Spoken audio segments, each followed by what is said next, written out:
bienvenue sur Monaco Info. Nous sommes le vendredi 30 août. Voici les titres de votre journal. En ouverture, le tirage au sort de la Ligue des Champions qui s'est déroulé hier soir au Grimaldi Forum. Nous reviendrons sur la prochaine rencontre de l'AS Monaco avec la conférence de presse d'avant-match. Et enfin, nous irons du côté de l'Hôtel de Paris pour vous dévoiler sa prestigieuse cave à vin.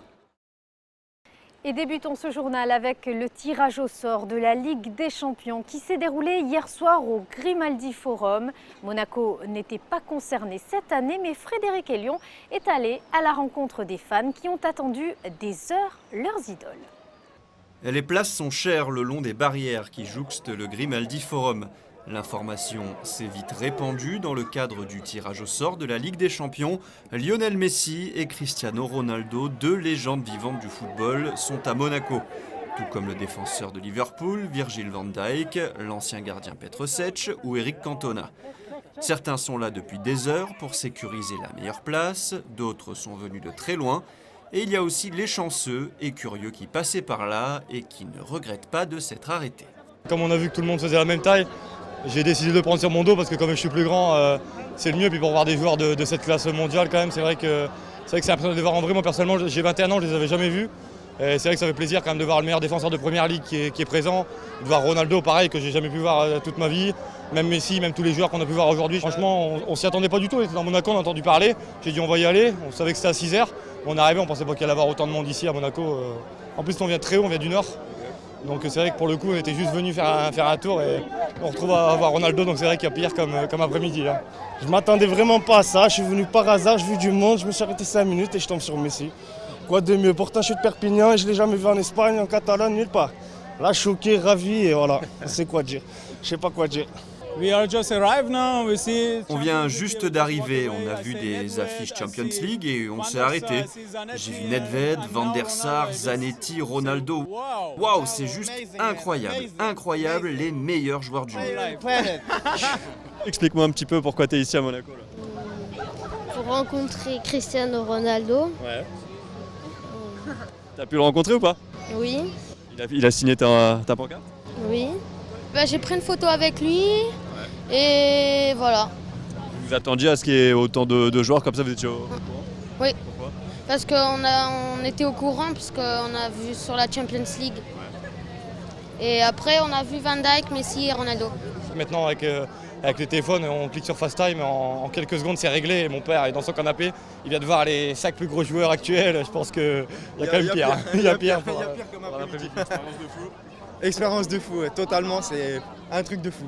Des photos, autographes, souvenirs que ses fans n'oublieront jamais, comme cette jeune Argentine, en larmes, après avoir obtenu le Graal, une signature de son idole, Lionel Messi. Football, toujours, l'AS Monaco se déplace à Strasbourg dimanche à 17h dans le cadre de la 4e journée de Ligue 1. Les enjeux de cette rencontre, c'est avec Frédéric Elion. Plus de temps à perdre pour l'AS Monaco qui a déjà laissé filer pas mal de points. À Strasbourg, l'équipe française qui a joué le plus de matchs depuis le début de saison, les Monégasques ont l'occasion d'enfin lancer leur championnat face à une équipe qui, elle non plus, n'a pas encore gagné en Ligue 1. Un point sépare les deux équipes, respectivement 17e et 19e au classement.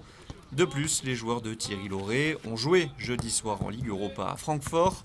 Une défaite 3-0 qui pourrait laisser des traces physiques et mentales, mais ce n'est absolument pas l'avis de Leonardo Jardim. Je pense que les Coupes d'Europe, après mars, avril, là, c'est chargé. C'est une équipe qui n'est pas en effectif long. Mais moi, j'ai regardé, n'est pas seulement les derniers matchs, j'ai regardé Strasbourg les derniers 5 matchs. Ils ont fait un turnover, comment c'est dit? Turnover très important parce que pour le joueur rester toujours prêt pour chaque match. Depuis le début de saison, Monaco a terminé chaque match à 10 contre 11, une première depuis Nancy lors de la saison 2010-2011. Alors le coach monégasque a glissé un petit message avec ironie. Le plus important, c'est les matchs. Moi, je suis une passionné de foot. Moi, c'est le foot, c'est les matchs, c'est le jouer. C'est arriver au fin de match avec 11 joueurs. On a un gros objectif. Les 2 dernières recrues, le défenseur central chilien Guillermo Maripan ainsi que le jeune latéral Arthur Zagré ont été présentés à la presse. Côté mercato, Thiemoué Bakayoko devrait revenir à Monaco sous forme de prêt. Jonathan Panzo est lui prêté au Cercle Bruges. En instance de départ, Radamel Falcao ne jouera pas à Strasbourg. Et dans le reste de votre actualité monégasque, en bref et en images cette fois-ci. L'orangerie, la fameuse liqueur de Monaco, élaborée grâce à ses bigarades, les oranges amères présentes sur le sol monégasque, vient de recevoir un prix prestigieux, la médaille double or, la plus haute récompense des China Wine and Spirit Awards. Il s'agit pour cette spécialité monégasque de son premier prix à l'international. Je vous propose à présent un voyage dans un lieu où le temps s'arrête au cœur du plus emblématique hôtel de la Principauté. La cave de l'Hôtel de Paris est connue dans le monde entier. Alexandra Pani vous emmène la découvrir. C'est un lieu magique, rarement ouvert au public et qui fait fantasmer les amateurs de bon vin du monde entier. La cave de l'Hôtel de Paris se cache dans un écrin à plus de 10 mètres sous terre. Créée en 1874 par Marie Blanc, épouse de l'homme d'affaires et fondateur du Monte-Carlo moderne, François Blanc. Aujourd'hui, cette cave centrale de la Société des Bains de Mer approvisionne la quarantaine de points de vente, dont les 22 restaurants du groupe. Nous sommes passés sous la route, nous sommes venus en face. Donc la cave ne se retrouve pas sous l'Hôtel de Paris, parce que l'Hôtel de Paris était déjà bâti 10 ans avant. Donc elle se retrouve plus tôt. Nous sommes venus en face à l'Hôtel Hermitage. En effet, c'est l'Hôtel Hermitage qui a été bâti en partie sous les caves. Donc la cave, les 1500 mètres carrés de surface creusée dans la roche se retrouve devant l'Hôtel Hermitage, le square Bon Marché, la route qui descend vers le port, l'avenue du Beau-Rivage. Donc la cave, elle est entre les deux bâtiments historiques. Vous verrez, les allées de la cave sont très étroites. Nous avons très peu de place au sol, donc rien n'est mécanisé, tout est fait à la main. Donc on a préféré tapisser, comme j'ai dit, les murs, ça fait beau, ça fait déco, afin de préserver la place au sol. Dans ce cas-là, il s'agit de millésimes qui sont en cours d'élevage, vieillissement si on veut. C'est un grand millésime, c'est le 2005 le grand millésime de Bordeaux. Car cette cave exceptionnelle n'est pas uniquement un lieu de stockage. Ici, les vins sont également élevés, comme l'on dit dans le métier. Ils sont entreposés entre ces murs dans des conditions idéales, 75% d'humidité et une température constante de 13 à 14 degrés. Ils peuvent ainsi vieillir tranquillement de 10 à 25 années avant d'être proposés sur les cartes des restaurants du groupe. Et de l'espace, il en faut puisqu'en moyenne, chaque année, entre 320 et 330 000 bouteilles de vin et champagne sont vendues dans les établissements de la SBM. Dans les allées, l'on retrouve le nom des grandes régions françaises, 4200 références, Bordeaux, Bourgogne, Vallée du Rhône et notre région, la Provence, n'est pas en reste. La Provence, c'est un peu notre région qui représente presque un tiers des ventes, toutes couleurs et toutes appellations confondues, en partant de Belley, le vignoble le plus proche dans la Principauté, jusqu'au Beau-de-Provence. Donc c'est un peu notre région. Principalement sur la partie rosé et blanc en saison d'été. Et sinon, on commence à avoir aussi des rouges de garde, donc il faut stocker un peu. On essaie de valoriser un peu notre région, bien sûr. Est-ce qu'il y a justement des demandes particulières en fonction des restaurants, des différents restaurants? Est-ce qu'ils ont plus tendance oui. Les 4200 références, c'est synonyme aujourd'hui de ce qui est notre panorama des offres dans le resort.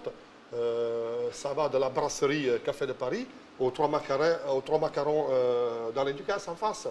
Donc, bien évidemment, le but est d'avoir une spécificité de la sélection de l'offre par chaque établissement qui est conçu par rapport au contexte, par rapport à l'endroit, par rapport aux horaires de consommation, par rapport à la prescription, par rapport au matériel, au cadre. Donc chaque établissement, chaque point de vente, j'appelle ça, chaque restaurant, a sa propre sélection. Au détour d'une allée, une pièce particulière attire l'œil. En hommage à la fondatrice des lieux, un musée baptisé Réserve Marie Blanc a été créé. On peut y admirer les flacons les plus anciens, ultime témoignage historique d'un millésime, tel que cette bouteille de l'époque napoléonienne de 1811. Aujourd'hui, retirés de la vente, ils permettent de laisser une empreinte pour les générations futures. Et comme l'avait écrit Rabelais, le vin est ce qu'il y a de plus civilisé au monde. Vous venez de découvrir l'essentiel de l'actualité monégasque. Place à la météo. Le dernier jour du mois d'août s'annonce mitigé avec une alternance de nuages et de soleil. Des orages pourraient envahir le ciel monégasque. Dimanche pour le premier jour du mois de septembre, nette amélioration et plein soleil. Soleil de nouveau voilé lundi. À noter des températures qui baissent jusqu'à jeudi. Les maximales, vous le voyez, ne dépasseront pas les 25 et 26 degrés. C'est la fin de cette édition. Merci de l'avoir suivi. À présent, la suite de vos programmes. Très belle soirée à tous sur Monaco Info.